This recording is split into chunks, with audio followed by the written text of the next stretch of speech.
Hey guys, welcome to another episode in the deep playthrough of GT7. We are doing menu book, I think it's 9 or 10. I want to check it out.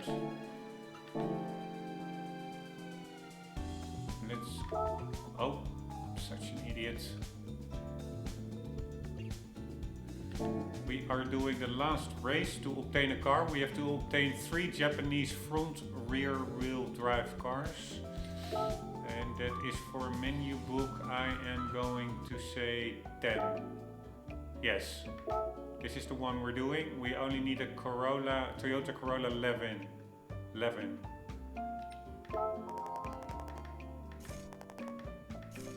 Now we already read this. Let's do it again. What did he say here? In other words, the rear wheels power the car and the front wheels turn it. This clear division of labor between front and back makes the most of all 4 wheels. Try driving an FR car and you'll soon see what I mean. Collect all 3 and come back when you're done. Alright, tracks unlocked. We will get the Deep Forest Raceway track, so then we can do the circuit experience for that one. I really like the mix-up, because you do some menu books, then a couple of tracks unlock, then you can do the circuit experiences, then you go back to the menu books. I really like the setup. Anywho, let's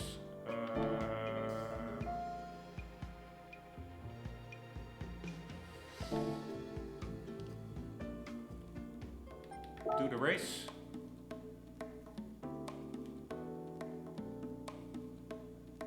By the way, super annoying, these new thing icons. This one I already tried, that yellow flickering thing. I tried to click it away, it's not possible. I don't know how. That's the online part. But also this one, I already clicked it away earlier. There's nothing for me to do here. Literally, these are the 25th anniversary questions. I missed the first 3, which is a bummer because I could freely get 1 million credits. Some engine parts and an engine itself. I did get the car, I hope. You have to answer a question. I looked it up on the internet. And yeah, I still have to get confirmation on that. But for the rest, there's nothing here. And still that annoying icon keeps blinking. Okay, it is what it is. I want to note down one quick thing.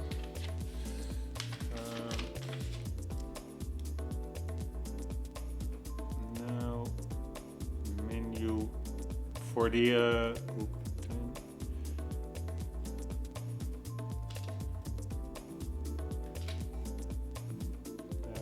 one moment.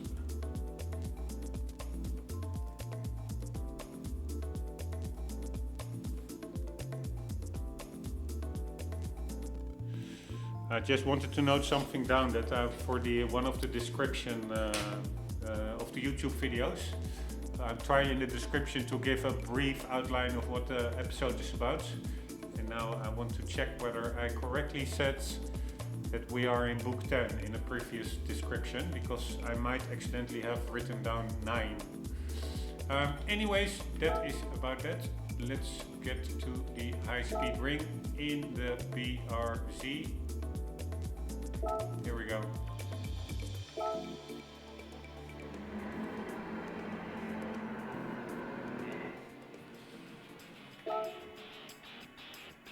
Cool car, by the way, the Toyota 11 that we can win. I never heard of the 11 name before, but it is what it is. Man, I really don't recognize this track. I first drove it the other way around, I guess. So I think this is counterclockwise or clockwise. No, this is clockwise. There was the circuit experience, I think, is counterclockwise. Man, we are a lot quicker.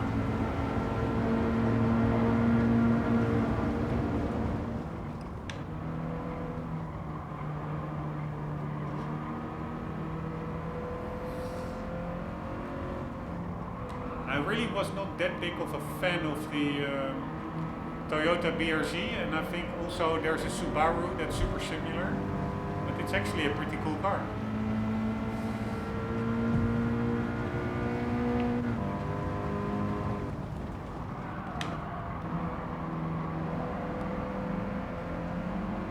God damn it, I steered too much needlessly, scraping away speeds.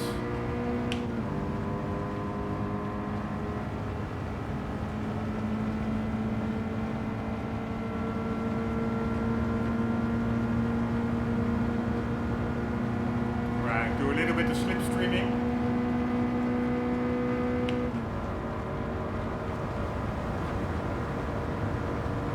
Here we go. Man, he's driving me off track. What the hell?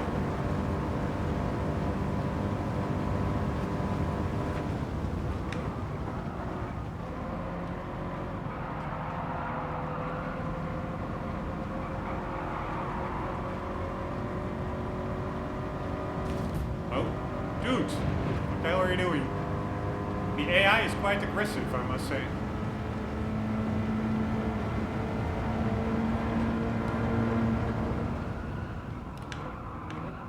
Oops.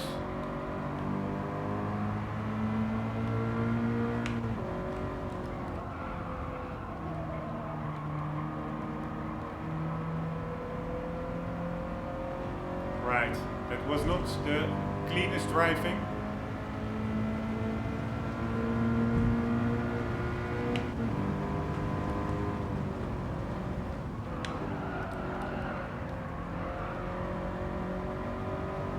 You can really make use of the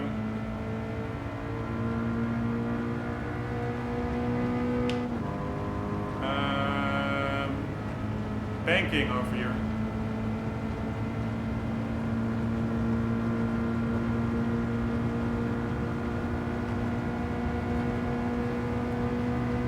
Oh, this is, by the way, a Subaru, I think.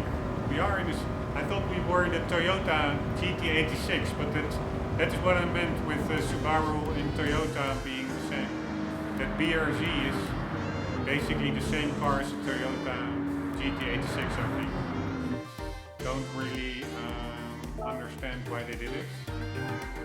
The Z4 and the Toyota Supra are also a shared platform, but at least there is a little bit more visual and probably also technical difference between how BMW and Toyota tackled that base platform, so to say. But with that BRZ and GT86, I really don't see that much difference. Maybe, I do admit, I never really looked that thoroughly to those cars, but yeah. Superficially, I would say they are really similar, and I find it weird that competitors, yeah, they are not really competitors, they are like cooperative companies. Anyways, we did this. I still also have to do these little ones, because I think I didn't do them. I assume they were part of earlier menu books, because they have like super low rewards. And earlier I did just, when I had to collect cars, I also just bought them in the used car dealership. So that means that I never tackled these races still yet. Here, this one as well. Let's see if there are more of those beginner racers that I didn't do yet. Yeah, here's another one. And here is another one. How many more of those because those starting races, they all have these starting races. We'll have to tackle them at some point. Yeah, I wanted to say if it are only a couple, I can then do them now, but no. Almost each track has those super starting races, except this one. This is a newly added track. I already did the circuit experience. Apparently there are no events here. And neither does this one. This track I now know very well after 300 laps in GT Sport. Alright, but anyways, let's worry about those starting events later on. We now completed the menu book. And we can start the circuit experience of Deep Forest. Japanese front rear sports cars completed. Very nice. Congratulations, you've got all 3 cars. This completes your Japanese FR sports cars collection. Once you've collected your rewards, I've got some stories to tell you about these cars. Deep Forest Raceway, a World Circuits track has been made available.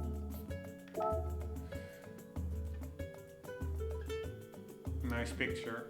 I think that was maybe Mount Fiji in the, or Fuji or Fiji in the distance. These 3 Japanese sports cars are front-engined rear-wheel drive FR models produced between the 1980s and 1990s. We have the S13 model Silvia, the UNOS Roadster. UNOS, that's, why isn't it just a Mazda? And of course the AE86 model Corolla Levin, commonly referred to as the 86. Ah, that's fun to know that that Toyota, what is it? The GT86 or whatever is the current one. That naming designation, I think, traces back to this car.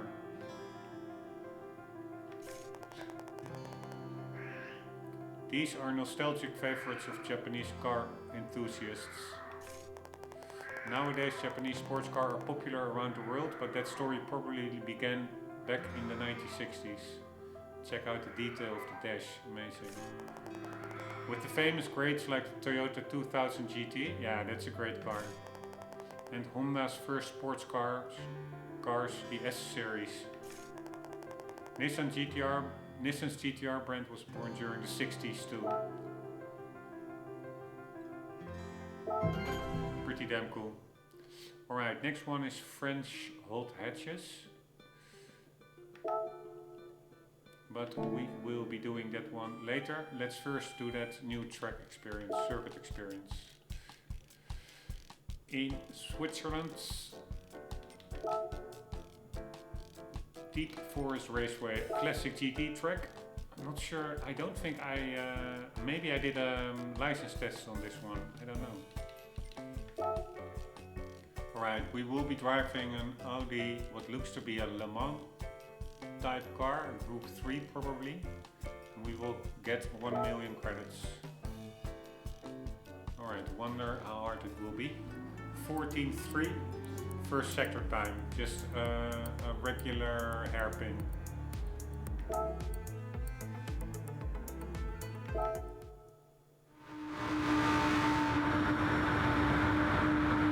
By the way, let's see what car it is. Is this Group 3?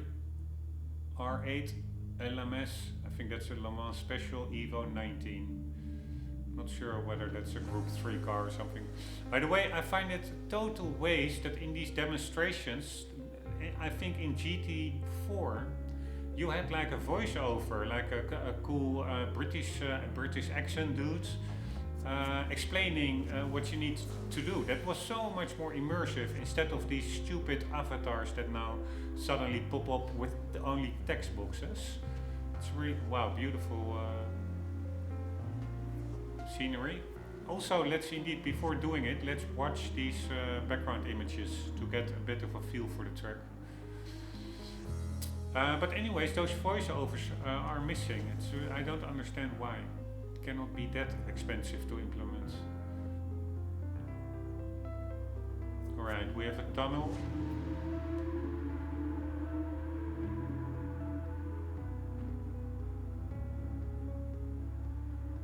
Beautifully rendered.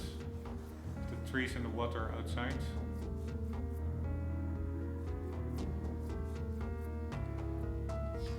Some real life advertising to the right. Alright, this is a pretty sharp U-turn. Braking probably where the curb starts. Check it out, beautiful. And we have some flowing, sweeping corners.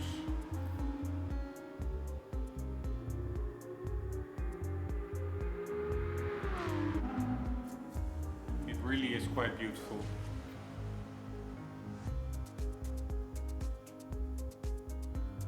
I cannot deny that.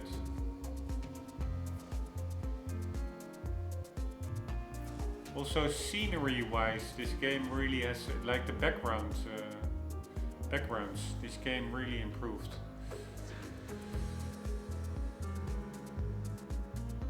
Right, this one we already saw. That is just the A hairpin. Not sure whether it's the hairpin, not sure whether there are more. Still, this track doesn't really ring a bell to me. We have like a footbridge.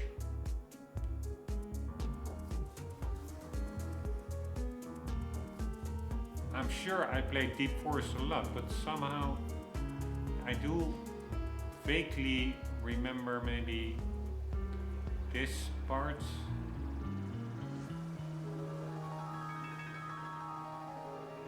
No, it's been too long ago. I also don't really remember it from a license test or anything. I think the last time I was here was in GT4. Check out how well the crowds are rendered to the left and in the previous screen to the right.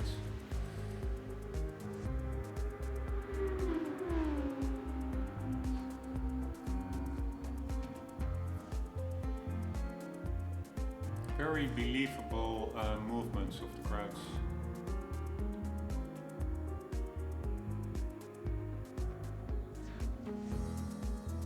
Right, so it runs in parallel to itself, this track, or apart. I think in the distance there's that footbridge. This is start-finish, so there's a long start-finish. Straight. Another tunnel. We had like an open tunnel, and this is a closed one. Pretty cool. Curious about the reverb of the engine sounds. And this is again the same hairpin.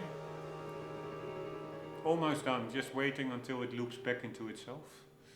Yeah, we also already saw this one, this angle, but not actually the corner over here. That is sector 1 that we will be doing now, so it's quite a wide hairpin corner. Ah, I did do a test here. I remember this part, I think.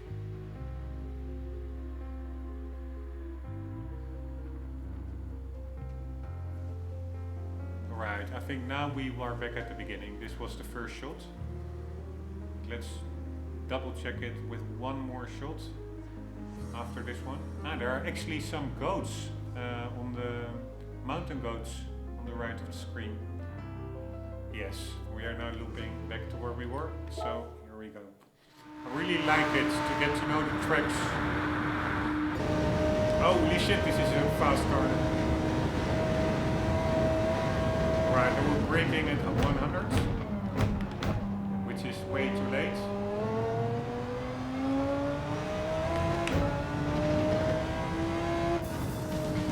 But it's enough for gold, very nice. So I need to brake before the 100 meter marker.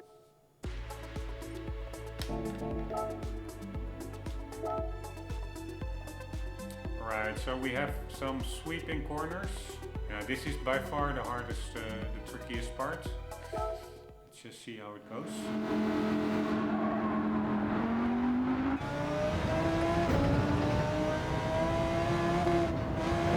Oh shit! That was stupid.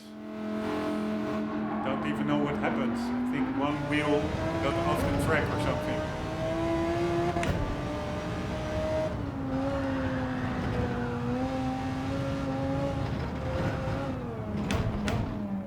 That's the problem. I do remember this section from a license test, but the problem is not so much only learning the track, but also learning the speed and the characteristics of the car. Man, this car really is a bit oversteering. Of course, probably I'm putting too much power down. This is a pretty powerful car, or very powerful.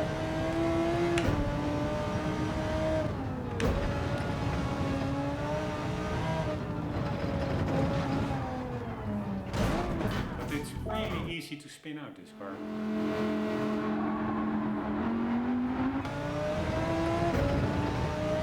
Right, this really.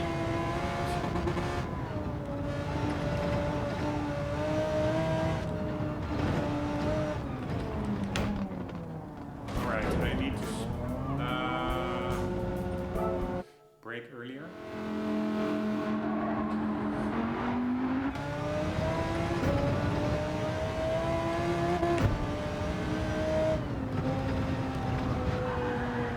Jesus Christ, this car is super twitchy. There's a small bump in the road there, but it really throws the rear of the car up over here.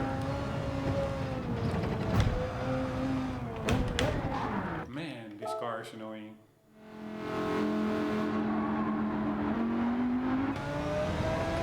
Feels a bit like driving on ice in this car. Here, fuck me, man. This car is crazy.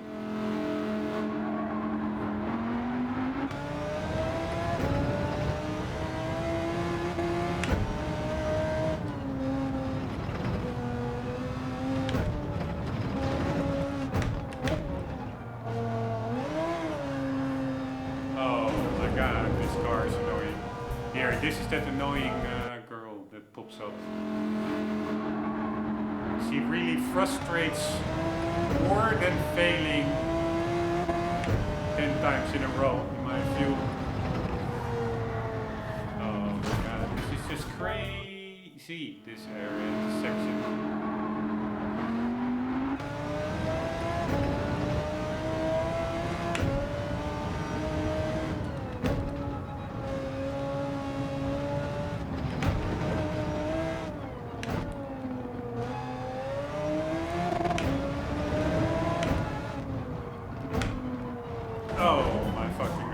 This is an annoying test.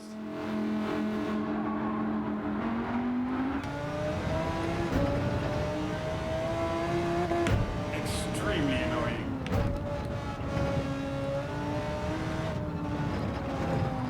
Oh, fuck me, man. Fuck me. This car. It's supposed to be grippy. The car I had in the license test was like, or whatever it was. I don't even remember what I did here, but this section already was in the game before.